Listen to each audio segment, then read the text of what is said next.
What's up, family? This is your man, not your boy, bringing you another gold nugget that you can either pick up or you can just kick it aside. Amar Stoudemire, he did a video and he was blasting the Black Lives Matter, or black people, if you will, all because of the fact that he felt they did not stand up for Israel. Now, I thought Black Lives Matter was black people, but anyway, he goes off and he wants to gives this message that the Hamas, the Palestinians, have taken children and put them into cages and have decapitated some based upon the information that he received from this media that loves propaganda. Woke up, man, this morning with some disturbing news out of Israel. That Hamas kidnapping children, putting them in cages, killing women, killing the elderly. That's some coward shit. That's cowardly. And for all y'all Black Lives Matter who ain't saying nothing, well, let me figure out exactly what happened before I say anything. Figure out what? It ain't never been cool to kidnap kids and put them in cages.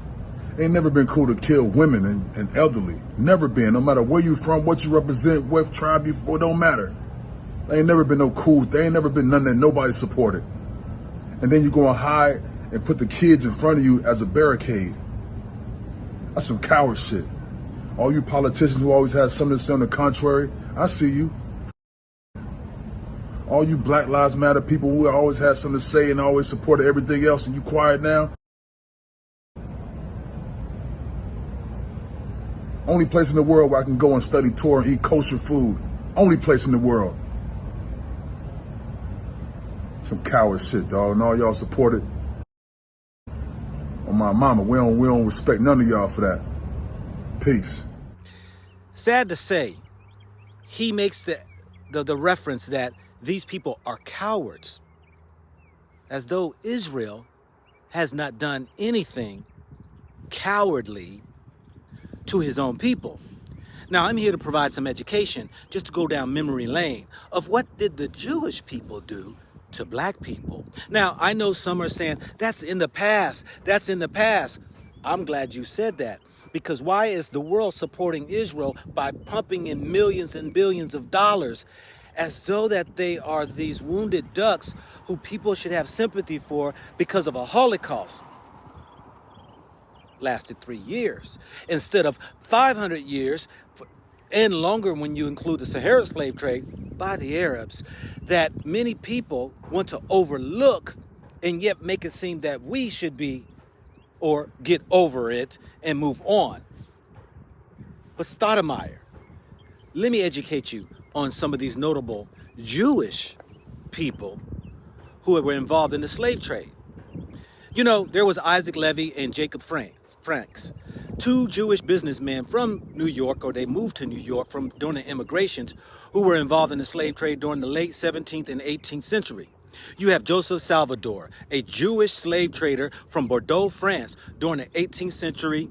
And Salvador was among the most prominent Sephardic slave traders in Europe. Moses Cohen Hendrik was a Dutch Jewish pirate and a former slave trader in the 17th century, while he is primarily known for his piracy activities, and he was also engaged in the slave trade. Antonio Fernandez Carvalho, he was a Jewish merchant from Portugal who was involved in the slave trade. Diego de Obadia, a Sephardic Jewish merchant from Amsterdam who engaged in the slave trade in the 17th century. Please look at this as I put this in the video, because the list goes on. Because you see that these are Jewish people from different countries. And for you to see that their involvement in enslaving us, that means you were caged. You had shackles around your necks. People died. Men, women, and children raped. Thrown overboard of ships. Fed over to animals and burnt at the stakes. Yes, this is what the people that you support history is. Now, we can go on, though, because there is more to it than just slavery, because we can continue to move on into the 20th century. You know, the Jewish slave trading companies that were out there, they've been around for the longest of times. But let's hit on them real quick before I move on to this other topic. The companies of merchant trading to Africa, also known as the Guinea Company, which owned by Jews, was a Dutch company operating in the 17th century, including involvement in Atlantic slave trade. Company of New France. This French colony company, composed of both Jewish and non-Jewish members, was involved in the slave trade in the Americas during the 17th century. Brent Fales and Company. The British Trading Company operated in the African slave trade in the 18th century with Jewish merchants, which was involved in its management and operations. During the late 19th and early 20th century, there were instances where people from Africa were taken around the world and exhibited as part of ethnographic shows. Now, you know, there were zoos and circuses that were around the world that they had our people in. So when you read the word ethnographic shows, that's putting Africans on display, okay? And these individuals are often treated as curiosities or objects of entertainment, reflecting the racist and exploitative attitudes of the time. Now, there were zoos, human zoos, owned and operated by some who were Jews. And this was also known as the ethnographic exhibition. This was a dark chapter in history, as the AI says, where people from marginalized African communities were taken around the world. Some of the human zoos that existed in Europe, Americas, and other countries. Let's list some of these Jewish-owned operative circus or zoos. The Jardin d'Acclimation, located in Paris, France. The Jardin d'Acclimation held several human exhibitions, particularly during the late 19th and early 20th century. Tierpark Hegenbeck. In Hamburg, Germany, the Tierpark Hegenbeck hosted various ethnographic exhibitions that involved showcasing people from different cultures, including indigenous people from Africa, as well as Asia. The Volker Charge, this term translating to people's shows, in English was used to describe a widespread practice of showcasing indigenous people from various continents and different European countries during the late 19th and 20th century. Now, you already know that the Jewish people were spread amongst Europe. All of the European countries, you would find these Jewish people who were practicing Judaism. But they were heavily involved, some of them in the businesses, in the slave trades, the circuses, and the Jews. Now, these circuses. Besides Barnum and Bailey, there were several other circus companies operating during the era of human exhibition or ethnographic shows. Ringling Brothers and Barnum and Bailey Circus. Now, the circus formed through a merger in 1919. Is well known for its large-scale production and diverse entertainment. While Barnum and Bailey were involved in displaying human beings during the late 19th and earlier century, their practices evolved over time, and the focus of the circus shifted away from human exhibitions by the mid-20th century.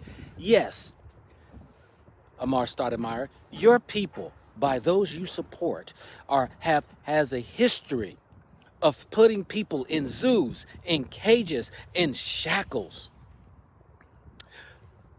The Saraceni Circus, founded by a Hans Stoch Saraceni in Germany in the late 19th century, maintained a reputation for extravagant productions, was involved in the human exhibitions. Great Eastern Circus. Founded in the United States in the late 19th century, the Great Eastern Circus featured a variety of performances, including acrobats, animal acts, and sometimes including exhibitions of diverse cultures. That's right, Africans. The Hegenbeck family, specifically Carl Hegenbeck and his descendants, were pioneers in the circus and zoo industry. They established the renowned Hegenbeck Zoo in Hamburg, Germany, and were influential in introducing innovations in animal husbandry and creating ethnographic exhibits. We can go on, but you'll put it in there. We had the Crone family. We had the Kozlov's family. And you will see this. The Wesler's family. These are Jewish people who used Africans. Put them on display in circuses and zoos. And had people who were onlookers watch, spat on, throw food at like they were dirty old animals. But check this out. There were two notable Africans used in the zoos and circuses. One was Sartiji Bartman, also known as Hottentot Venus, was an indigenous Khoikhoi woman from South Africa who was taken to Europe in the early 19th century. She was exhibited as a freak show. Attractions due to her steatopygia, a physical characteristic of a larger than average buttocks. Bartman's story highlighted the exploitation and the objectification of African individuals during this time. Also, we had Ada Binga, a Mbuti man from what is now the Democratic Republic of Congo, was displayed at the Bronx Zoo in New York City in 1906. He was exhibited along with animals in what was called the monkey house. Further dehumanizing him, Banga case highlighted the disturbing overlap of racism, colonialism, and pseudoscientific theories prevalent at the time. Did you know America did have these zoos? Well, in America, there were several zoos and exhibitions that included displays of people from Africa or other marginalized communities at ethnographic shows. Some notable examples include the Bronx Zoo in the 1906. The Bronx Zoo in a New York famously exhibited a group of indigenous people from Africa called the Batwa or the Pygmies in a simulated African village. This display was known as the Congo Pygmy Village. The St. Louis World Fair, the 1904 World Fair held in St. Louis, Missouri, featured various exhibits, including what was referred to as a savage village, which showcased indigenous people from different parts of the world, including Africa. This display aimed to provide a glimpse into the cultures and lifestyles of these communities, but was rooted in exploitative and degrading practices. Luna Park Zoo. Luna Park Zoo, located in Coney Island, Brooklyn, operated in the early 20th century and also included ethnographic shows of various cultures, including exhibits that feature Africans and indigenous people. You see, when Stoudemire takes sides, and most black people taking sides to go run with Israel, as though that the picture that has been painted that they are people who have been persecuted, people who have been murdered and maimed and by the Nazi Germany of Hitler is true. But what did they do to other people? They did these horrific things to our people. Now, Amar Stoudemire wants to make a comment that Israel is the only place he can go and study the Torah and eat kosher food. See, he's never been to Africa, apparently, because he might not know about the Igbo people. He may not know about the Limba people. These people know their Jew heritage. They know the lineage they come from. These people have been there for thousands and tens of thousands of years that know where and their migrations of where they were and where they started out from. That's right, my videos have shown this. So my point in this whole matter is for those people who are nothing more than puppets, who they can give you citizenships while you take photos. They could put you on their platforms. This is why Hollywood, the entertainment business, is one of the worst businesses ever, ran by many who are Jews. But they put our people on these platforms to get us to follow along, follow the program, buy into the mess that is created. They'll put you on the platforms to get you to vote for this party or that party. All the while, don't care nothing for you, but have been raping, robbing, and pillaging many of people for thousands of years. Now, let me say, we know not everybody has involved themselves in such acts, but this is history, and this is part of history. Everybody's hands got blood on it. Everybody's hands have done wrong against humanity. But don't dare for 1 second think that somebody is innocent and have not done any harm to anyone. Because the day you believe that is the day you become a slave to them. This is your man, not your boy, bringing you another Go Nugget that you can either pick up or you can just kick it aside.